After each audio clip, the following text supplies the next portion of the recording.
చేసుకుందాము. ప్రేమగల తండ్రి, పరిశుద్ధుడైన మా దేవ, ఈరోజు ఉపవాస ప్రార్థన కొరకై మీ పాసనలో చేరుచుంటున్నాం. మేము ఏ విషయాల కొరకై ప్రార్థించాలో, ఏ విషయాల కొరకై మేము మనవి చేయాలో వాటన్నిటిని మాకు అనుగ్రహించాల్సి మనం చేసుకుంటున్నాం. కనికరించండి. దైవవాక్యం ద్వారా మేము చేసే ప్రార్థన ద్వారా మీరు విని ప్రభా మాకు ప్రతిఫలం ఇచ్చి మీ నామానికి మహిమ తెచ్చుకోవాల్సి మనం చేస్తాం. మా నమ్మకాన్ని కూడా మీరు పెంపొందించవలసి మనం చేస్తాం. మీ ఎడల మాకున్నటువంటి విశ్వాసం కూడా అత్యధికం చేయవలసి మనం చేసుకుంటున్నాం. తండ్రి, రావాల్సిన తీసుకురండి, నిర్లక్ష్యం తొలగించండి, హృదయాల్లో కార్యం జరిగించండి, బిడ్డల హృదయాలు కూడా కార్యం జరిగించండి, సహాయం చేయవలసి మనం చేస్తాం. ప్రభావ మీకు స్తోత్రములు చెల్లిస్తూ వాతావరణ ప్రభావ మరి ఎడలు కూడా విశ్వాసించుకోరండి నాయన. కనికరించండి. కృతజ్ఞతాస్తులు చెల్లిస్తూ మహిమ ఘనత స్తుతి ప్రభావాలు మీకు చెల్లిస్తూ యేసు ప్రభువు నామమున పాఠం ద్వారా స్తుతించిన వాక్యం ద్వారా మేము మహిమ తెచ్చుకోవాల్సిందిగా ప్రభువుని యేసు నామమున ప్రార్థించి వేడుచున్నాము తండ్రి. దైవ గ్రంథంలో నుంచి ఈరోజు ఉపవాస ప్రార్థన, ఫిబ్రవరి మాసము మరి 2వ ఉపవాస దినం మాట చదువుకుందాం. 2వ దినవృత్తాంతాల గ్రంథం 2వ అధ్యాయం, 2వ దినవృత్తాంతాలు 7వ అధ్యాయం. దినవృత్తాంతాల గ్రంథము మరి 2వ దినవృత్తాంతాలు 7వ అధ్యాయము 14వ వచనం మనం అందరూ కూడా కలిసి చదువుతున్నాం. 7-14 2వ దినవృత్తాంతాల గ్రంథం 7వ అధ్యాయం 14 అందరూ చదువుతున్నాం. నా పేరు పెట్టబడిన నా జనులు తమ్ము తాము తగ్గించుకొని ప్రార్థన చేసి నన్ను వెదకి తమ చెడు మార్గంలో విడిచినడలా ఆకాశం నుండి నేను వారి ప్రార్థనను విని వారి పాపమును క్షమించి వారి దేశమును స్వస్థపరచుదును.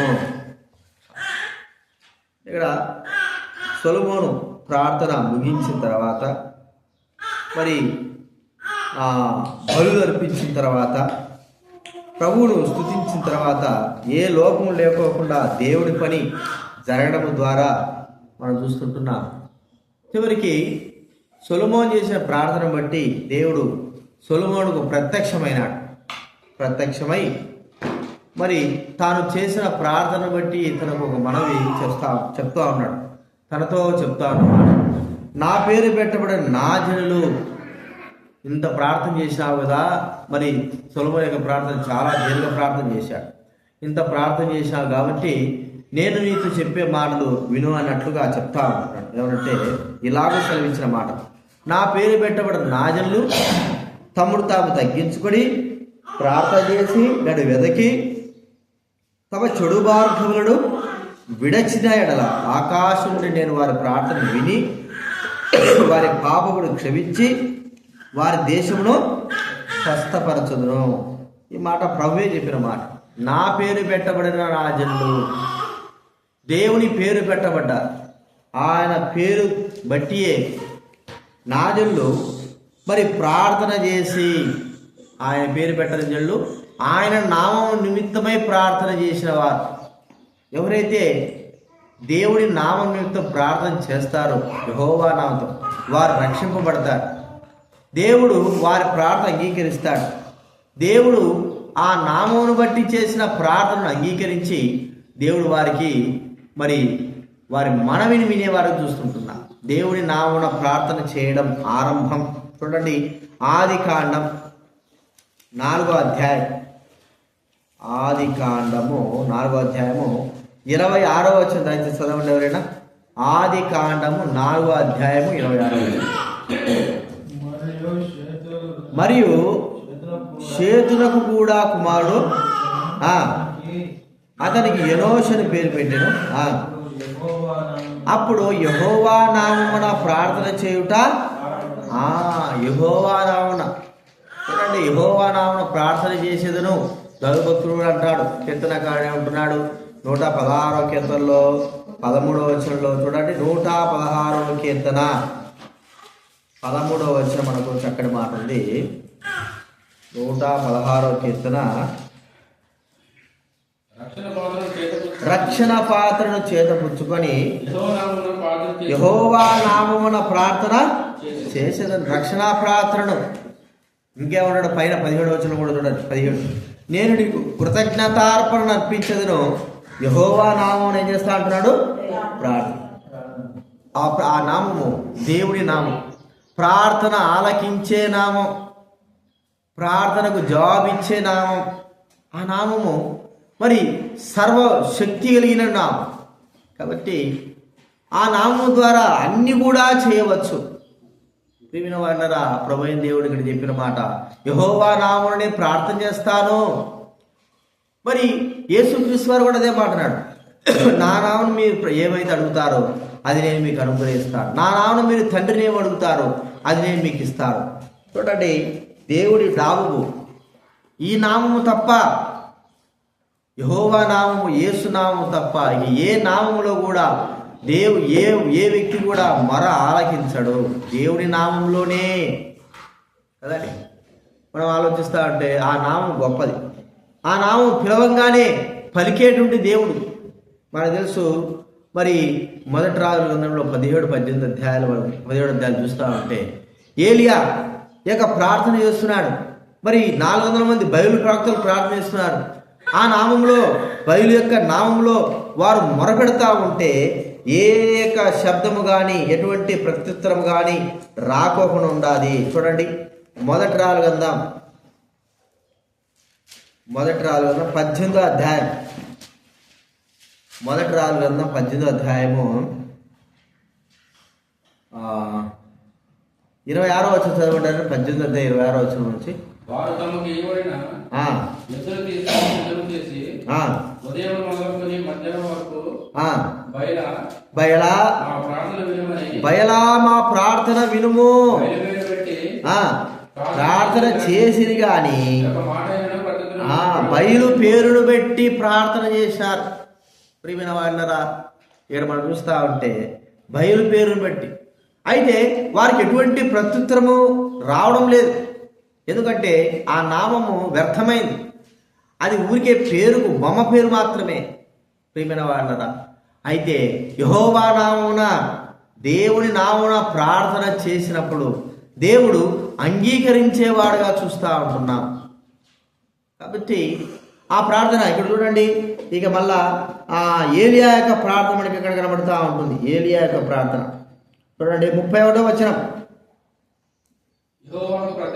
యెహోవా వాక్కు ప్రత్యక్షమై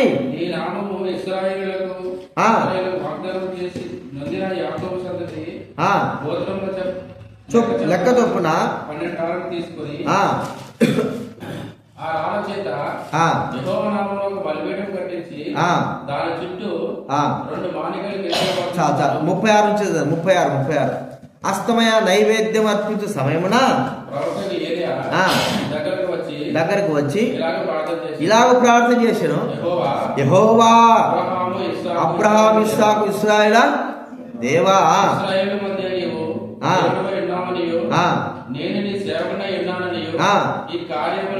ఈ కార్యములు నీ సెలవు చేత చేసిన నీవు.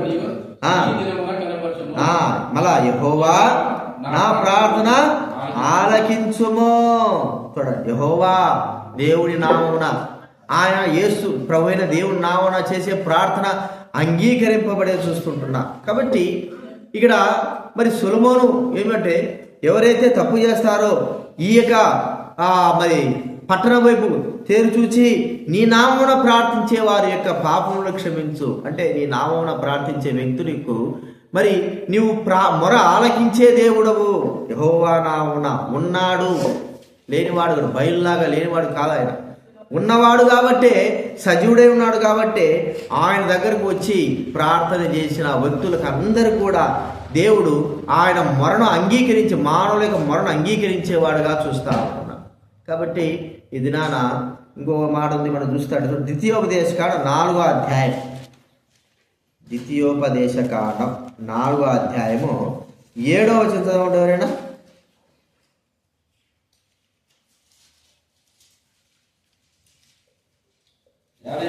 ఏలనగా మనము ఆయనకు మొరపెట్టున్నప్పుడల్లా మన దేవుని యెహోవా మనకు సమీపంగా ఉన్నట్టు మరి ఏ గొప్ప జనమునకు ఏ దేవుడు మనం ఆయన కంటే ఎవరు? దేవుడు, ప్రభువైన దేవుడు యెహోవా దేవునికి మొరపెట్టినప్పుడల్లా మరి ఆయన అంగీకరించేట్లుగా ఏ వ్యక్తి ఏ దేవుడు అంగీకరిస్తున్నాడు? ప్రియమైన వారలారా, మన దేవుడు ఆలకించినట్లుగా ఎవరు కూడా ఆలకించరు. ఎందుకంటే అవి బొమ్మలు, రాళ్ళు, రప్పలు మనకు బాగా తెలుసు. కానీ మన దేవుడు ఆకాశం ముందు ఉన్న దేవుడు. ఆకాశం నుండి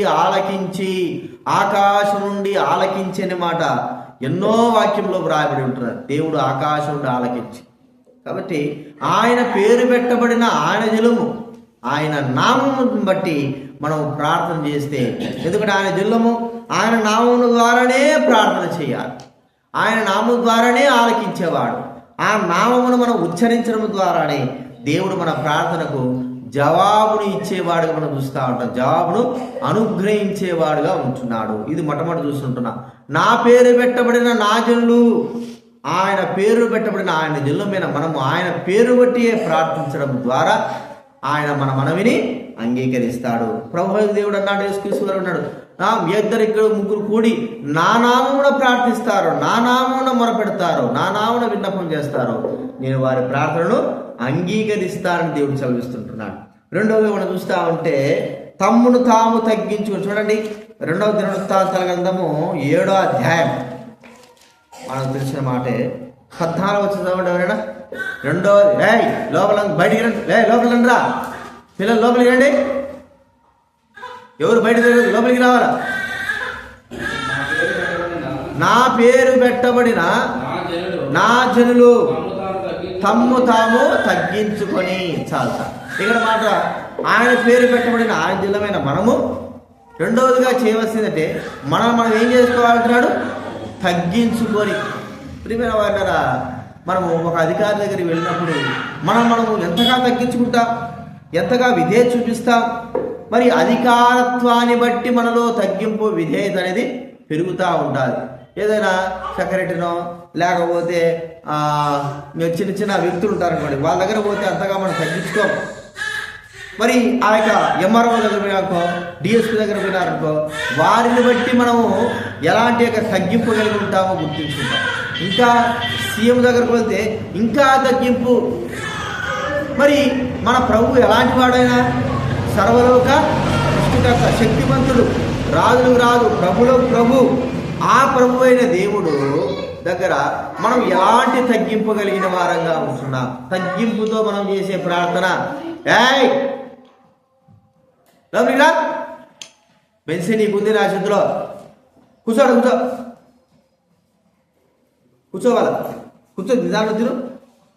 నువ్వెందుకు బయట కూర్చున్నారా? ఎవరు బయట పోకూడదు. ఇక్కడ మనం చూస్తూ ఉంటే మనము తగ్గించుకునే వారంగా ఉండాలి. ప్రియమైన వారులారా, మనం ఎవరి ఎదుట నిలబడుతుంటున్నాం, ఎవరి ఎదుట ప్రార్థన చేస్తుంటున్నాం, ఎవరికి మొరపెడుతుంటున్నాం, ఏ దేవుడికి మొరపెడుతుంటున్నాం మనకు బాగా తెలుసు. సర్వశక్తి కలిగిన దేవుడు, రాజులకు రాజు అయిన దేవుడు, ప్రభులకు ప్రభు అయిన దేవుడు, ఆ గొప్ప దేవుని ఎదుట మనం ఉంటున్నాం. మనము తగ్గించుకొని చేసే ప్రార్థన, మన ప్రార్థన దేవుడు అంగీకరిస్తాడు. అలాంటి వారు మనం చూస్తూ ఉంటే కానాను స్త్రీ, చూడండి, మార్కు రాసిన గ్రంథం సువార్త 7వ అధ్యాయం, మార్కు రాసిన సువార్త 7వ అధ్యాయము 26వ వచనం దయచేసి చదవండి. మార్కు రాసిన సువార్త 7:26. ఆ స్త్రీ సురేఫెనికేయ వంశమందు పుట్టిన గ్రీసు దేశస్థురాలు. ఆమె తమ కుమార్తెల నుండి ఆయనను వేడుకొనెను. పిల్లలు మొదట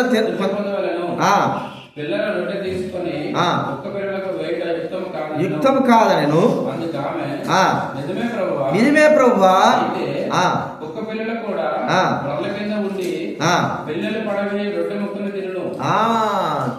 పిల్లలు పడవే రొట్టె ముక్కలను చూడండి. ఇక్కడ నిజమే ప్రభువా, సురేఫెనికయ అనేటువంటి వంశం మీద పుట్టినటువంటి గ్రీసు దేశ అన్యురాలు కానాను స్త్రీ ఈ స్త్రీ మరి ప్రభు దగ్గరకు వచ్చింది, తనకు సహాయం చేయమని ప్రభు దగ్గరకు వచ్చినప్పుడు ప్రియమైన వాళ్ళరా ప్రభు అంటున్నాడు. మరి మత్తయి సువార్త 15వ అధ్యాయంలో కూడా గమనిస్తే ఆయన అస్సలు మాట్లాడలేదంట, ఒక మాట కూడా ఆమెకు సెలవీలేదంట. ఆమె గోజాడుతా ఉంది. ఇక ప్రభు అన్నాడు, మరి కుక్క పిల్లలకు మరి పిల్లల రొట్టెలు తీసుకువెళ్ళి కుక్క పిల్లలకి వేయడం ఆ రొట్టెలను మంచిది కాదు కదా అన్నాడు. అంటే ఆమెను ఏదాంతో పోల్చినట్టుగా చెప్తున్నా అంటే కుక్కతో పోల్చినట్టుగా మనం చూస్తుంటున్నాం. కుక్క చూడండి, అంతగా తనను కుక్క అన్నప్పుడు కూడా ఆమె యొక్క తగ్గింపు మనం చూస్తా ఉంటాం. నిజమే ప్రభు, కుక్క పిల్లలు, కుక్కను కూడా కాదు నేను, కుక్క పిల్లని, పిల్లలు బల్ల కింద పడవేస్తే ఆ కుక్క పిల్లలు రొట్టెలు తింటాయి అని తనను తాను ఎంతగా తగ్గించుకున్నది మనం చూస్తున్నాం. ఇంతగా తగ్గించుకున్నటువంటి ఆ స్త్రీకి దేవుడు ఎంత గొప్ప కార్యం చేశాడంటే, ఇక నువ్వు వెళ్ళు, నీ కుమార్తె స్వస్థపరచబడుతుంది, అమాని విశ్వాసము గొప్ప. తనను తాను తగ్గించుకున్న దానిని బట్టియే ప్రియమైన వారులారా ఆమె మొర దేవుడు విన్నాడు. ఆ సమయంలో ఆమె నన్ను కుక్క అంటావా, లేకపోతే గాడిద అంటావా, నీ దగ్గరకు వచ్చాననే. చూడండి, మన బాగా తెలుసు ఈ నయమాను గురించి మనకు బాగా తెలుసు. నయమాను మరి ఎలీషా దగ్గరకు వచ్చాడు. ఎలీషా దగ్గరకు వస్తే నయమాన్ అన్నాడు, ఎలీషా అన్నాడు, నువ్వు వెళ్ళి అక్కడ పోయి మునిగేసి రాపన్నాడు. అసలు ఏమి కూడా చెప్పలేదు, నయమాన్తో కూడా మాట్లాడలేదు ఎలీషా. నయమాను కోపం వచ్చేసి కనీసం నయమాను తిట్టను కూడా తిట్టలే. నువ్వు వెళ్ళి మునిగేసిరా అన్నదానికే నయమానికి ఏమొచ్చింది, కోపం వచ్చింది. మరి ఈ యొక్క స్త్రీ, కానాను స్త్రీ అన్యాయంగా, ఒకవేళ ఆయన ప్రభు అన్నది వేరు కానీ ఆయన ఏమనుకోకపోయినా కూడా ఆమెను కుక్కతో పోల్చినట్లుగా చెప్పితే ప్రియమైన వారులారా ఆమె ఏమి కూడా అనలేదు. కేవలము ఆమె మౌనంగా, రౌడు ప్రభు నేను కుక్క పిల్లనే, కుక్కను కూడా కాదు కుక్క పిల్లని, నేను బళ్ళల కింద ఆ రొట్టె పిల్లలు రొట్టెలు వేసేటువంటి ఆ తినేటువంటి కుక్కనే ప్రభు అన్నట్టుగా ఆమె తగ్గించుకోవడం ద్వారా, తనను తాను తగ్గించుకోవడం ద్వారా తన కుమార్తెలో ఉన్నటువంటి దయ్యము విడిపోయింది. తన విశ్వాసము, తన తగ్గింపే తన మనవిని అంగీకరించేటట్లుగా చేసి, మన తగ్గింపే దేవుడి దగ్గర మన మనవిని అంగీకరించేటట్టు చేస్తుంది. రెండోది మనం చూస్తా అంటే ఇంకొక వ్యక్తి అంటే చూడండి, మనిషి 2వ దినవృత్తాంతాలు 33వ అధ్యాయం, 2వ దినవృత్తాంతాల గ్రంథం 33వ అధ్యాయం. తగ్గింపు ద్వారా దేవుని యొక్క మనవిని దేవుడి ద్వారా మరి పొందినవారు, అంటే వారు ప్రార్థన మనవి పొందిన వారుగా మనం చూస్తుంటున్నాం. ప్రార్థన 33వ అధ్యాయం 12వ వచనం చూడండి. అతడు శ్రమలో ఉన్నప్పుడు తన దేవుడైన యెహోవాను బతిమాలుకొని తను తాను బహుగా తగ్గించుకొని ఆయనకు మొరలిడగా ఆయన అతని విన్నపములను ఆలకించి, ఎవరండి చాల్తా, ఎవరితను? మనష్షే, యూదా రాజు. ఎలాంటి దుర్మార్గుడు అంటే మరి దేవుని మందిరంలో నక్షత్రాలను మరి ముహూర్తాలను అన్నిటిని కూడా చూసినవాడు, దేవుని మందిరాన్ని సమూలంగా నాశనం చేసినవాడు, అనేకమైనటువంటి నీతిమంతుల యొక్క రక్తాలను చిందించినవాడు. ఇంత దుర్మార్గుడు దేవుడి దృష్టిలో ఎంతో దుర్మార్గుడు. ఇక్కడ అతను మరి పట్టబడ్డాడు. అశూరు రాజులు తను పట్టుకున్నారు, పట్టుకొని సైన్యాధిపతులు పట్టుకుని అతను తీసుకుని వెళ్ళిపోయారు, చెరసాల వేశారు. నిజంగా తాను దేవుని దగ్గర వెళ్ళి మరి ఆ తగ్గింపు కలిగిన ఏ వ్యక్తికైనా సరే మొర వింటాడని తనకు తెలుసు. ప్రియమైన వారులారా, చెరసాలలో తను తాను తగ్గించుకొని చేసిన ప్రార్థన దేవుడు ఆలకించినాడు. ఇలాంటి వారి ప్రార్థన, ఎంత దుర్మార్గుడైనా సరే తను తాను నిజంగా తగ్గించుకొని ప్రార్థన చేస్తే ఆ ప్రార్థన దేవుడు ఏం చేస్తాడు, ఆలకిస్తాడు. లేకపోతే మరి బాగా ఉన్నా కూడా, మంచి నీతిమంతులుగా జీవిస్తున్నప్పుడు కూడా ఆ వ్యక్తి నేను ఆత్మీయతలో ఉన్నాననుకున్నవాడు కూడా తగ్గించుకోకుండా ప్రార్థన చేస్తే ఎంత మాత్రం దేవుడు వినబోడు.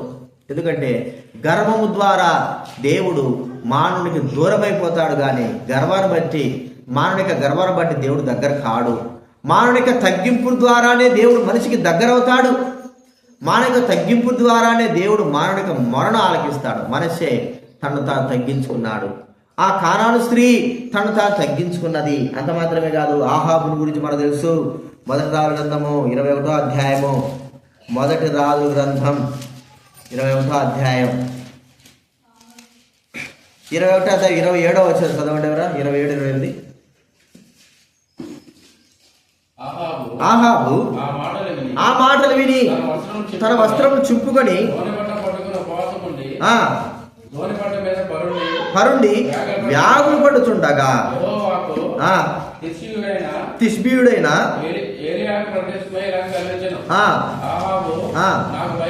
నాకు భయపడి వినయముగా ప్రవర్తించడ చూచితివా. ప్రేత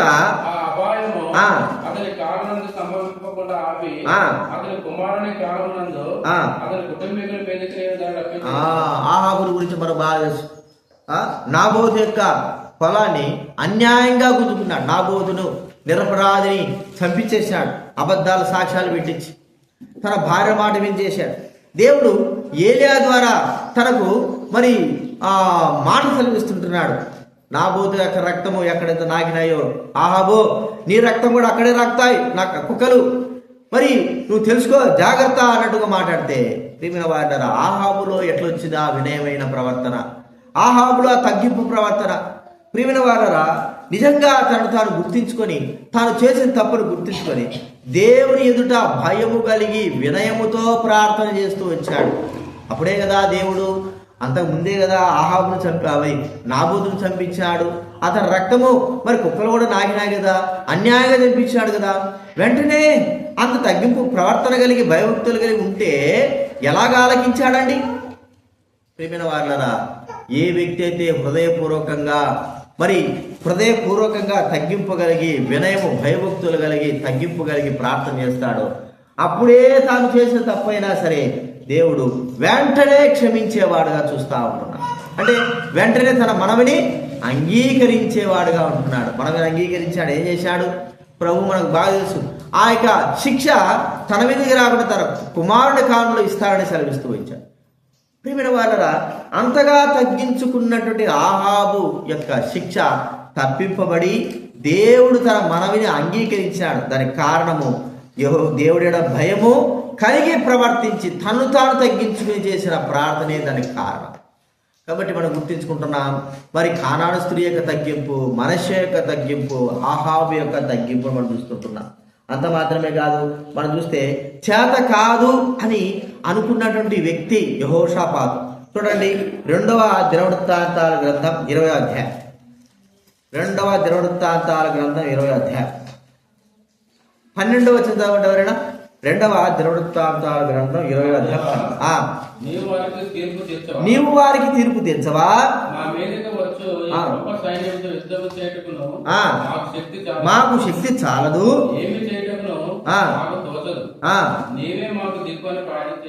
యెహోషాపాతు గురించి మనం ఇక్కడ చూస్తుంటున్నాం. ఇక్కడ ఏం చేశాడు యెహోషాపాతు? తన మీదకి వచ్చినటువంటి అమ్మోనీయులు మోయాబీయులు కొంత దండెత్తి వస్తే యెహోషాపాతు సరే దేవుని నామాన్ని బట్టి పోదాంపా, ఏవైతే సత్యం బతికినా అనుకోవాలి. ఏమంటున్నాడు? ఇప్పుడు తాను ఒకవేళ యుద్ధం చేసినా, తాను సగం జయించినా కూడా ప్రియమైన వాళ్ళ తనకు జయం రాదు. తను మొత్తానికే ఏమనుకుంటున్నాడంటే, నేను చేత కాదు, మాకు దిక్కు నీవే, మాకు ఏమీ చేత కాదు.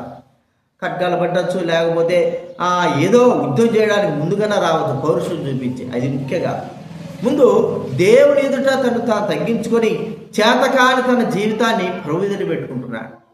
ప్రియమైన వాళ్ళరా, రాజు మరి దండెత్తి వస్తున్నప్పుడు రాజులు ఏం చేయాలంటే వెంటనే వారి మీద దండెత్తడానికి కొరకై పౌరుషం కలిగిన వారుగా ఉండాలి.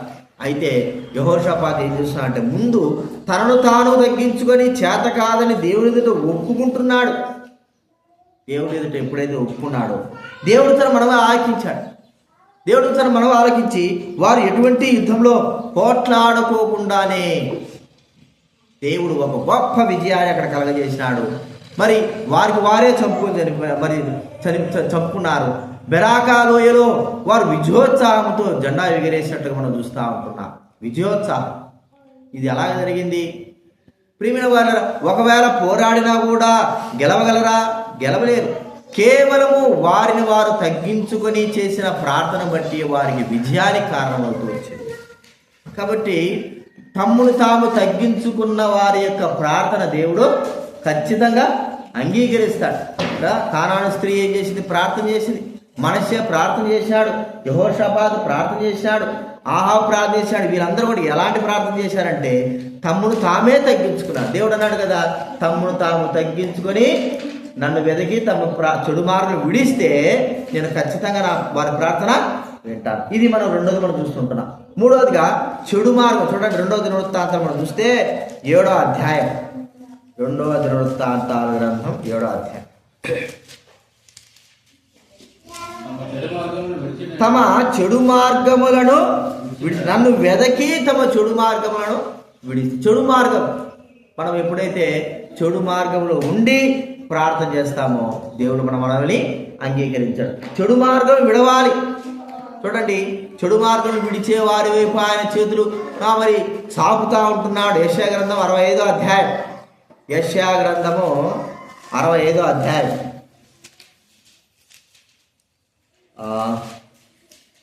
2వ వచనం చదవండి ఎవరైనా. తమ ఆలోచనలు అనుసరించి చెడు మార్గమును నడుచుకొనుచు దినమంతయు నా చేతులు చాపులు. చెడు మార్గం నడుచుకొనుచు. ప్రియమైన వాళ్ళరా, దినమంతా చేతులు చాపేవాడు. చెడు మార్గములలో ఎవడైతే నడుస్తాడో వారి మనమిని అంగీకరించాడు దేవుడు. కాబట్టి చూడండి, ఇర్మియా గ్రంథంలో కూడా 36వ అధ్యాయము, ఇర్మియా గ్రంథం 36వ అధ్యాయం 7వ వచనం చదవండి ఎవరైనా. ఒకవేళ అనుకూలమగునేమో, ఒకవేళ చెడు మార్గం విడుతురేమో,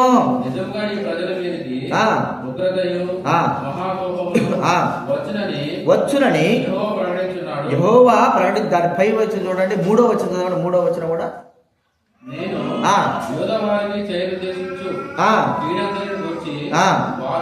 వారు విని వారి పాపం క్షమించినట్లు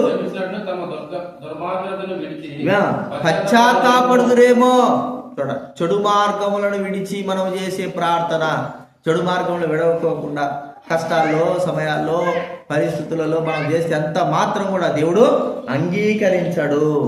చూడండి, అదే ఇర్మియా గ్రంథం 25వ అధ్యాయం చెడు మార్గములను మనం చూస్తే ఇర్మియా గ్రంథం 25వ అధ్యాయం 5వ వచనం చదవండి.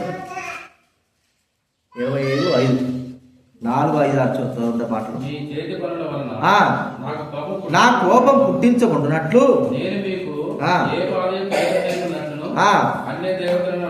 అనుసరించుట పూజించుట మాని మీ చెడు మార్గములను మీ దుష్ట క్రియలను విడిచిపెట్టిన తిరిగిన ఎడల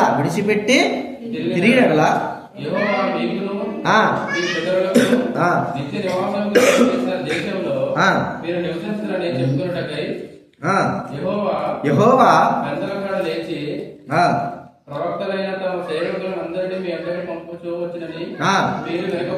వినకపోతిరి, వినుటకు మీరు చెవియొక్కకుంటిరి.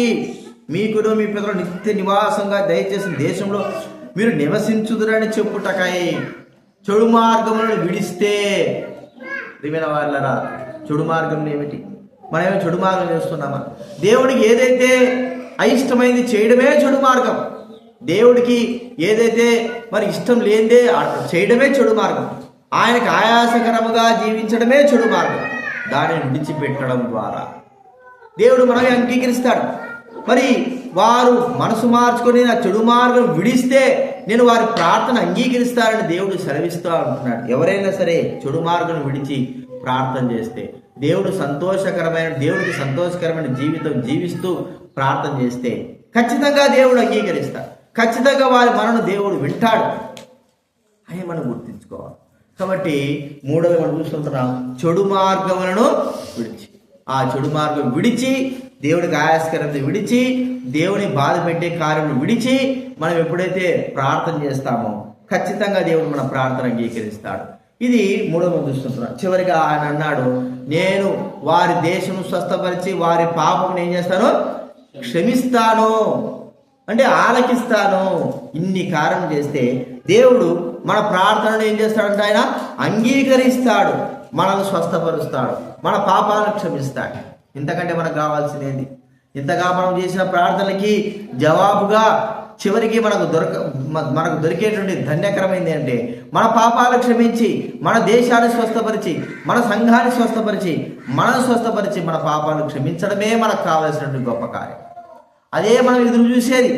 కాబట్టి ప్రియమైన వాళ్ళరా, నాలుగోదిగా దేవుడు మన పాపములను క్షమిస్తాడు, మన దేశాన్ని స్వస్థపరుస్తాడు, మనల్ని స్వస్థపరుస్తాడు, మన సంఘాన్ని కూడా స్వస్థపరుస్తాడు. కాబట్టి ఈ కార్యమును మనం చేసి ప్రభు ఎదుట ప్రార్థన చేస్తే ప్రభు ఖచ్చితంగా మనం స్వస్థపరిచి, మన దేశాన్ని, మన సంఘాన్ని, మనల్ని స్వస్థపరిచి, మన పాప క్షమాపణ కలగజేసి మనల్ని తన బిడ్డలుగా చేర్చుకుంటాడు, మన మనవిని అంగీకరిస్తాడు. ఈ నాలుగంతల విషయాలు మరోసారి మాట చదువుకొని ప్రార్థనలో ప్రవేశిద్దాము. చూడండి, 2వ దినవృత్తాంతాల గ్రంథం 7వ అధ్యాయం. నా పేరు పెట్టబడిన నా జనులు ప్రార్థన చేసి నన్ను వెదకి తమ చెడు మార్గమును విడిస్తే నేను ఆకాశం నుండి నేను వారి ప్రార్థనను విని స్వస్థపరుచుదును, వారి పాపాలను క్షమిస్తాడు. ఇంకా 15వ వచనం కూడా చదవండి, 15వ వచనం. ఈ స్థలమందు ప్రార్థన మీద ఎప్పుడు ఇవన్నీ జరిగిన తర్వాత చివరిగా మనం 4వ చూసుకున్నాం కదా, ఆయన మన ప్రార్థనను అంగీకరిస్తాడు. ఎట్లాగా? ఆయన కనుదృష్టి నిలుస్తాడు. ఎక్కడి నుంచి? ఆకాశంలో నుండి ఆయన తన చెవులతో వింటాడు. ప్రియమైన వాళ్ళని ఈ కార్యం జరుగుతుంది. మనం చేసే ప్రార్థన ఆయన వింటాడు, చూస్తున్నాడు. ఈ కార్యం జరిగినప్పుడు మనం తగ్గించుకున్నప్పుడు, మనం మరి ఆయన పేరు బట్టి ప్రార్థన చేసినప్పుడు, మన చెడు మార్గాలు విడిచి ప్రార్థన చేసినప్పుడు ఖచ్చితంగా ఆయన ఆలకించి మనకు తన జవాబును అనుగ్రహించేవారుగా చూస్తుంటున్నాం. కాబట్టి ఆయన జవాబు కొరకై మనం ప్రార్థన చేస్తూ మనం ఒప్పుకుంటూ మన జీవితాలు ప్రభు ఎదుట పెట్టుకుని ప్రార్థనలో ప్రవేశిద్దాం. ప్రార్థన చేసుకుందాము.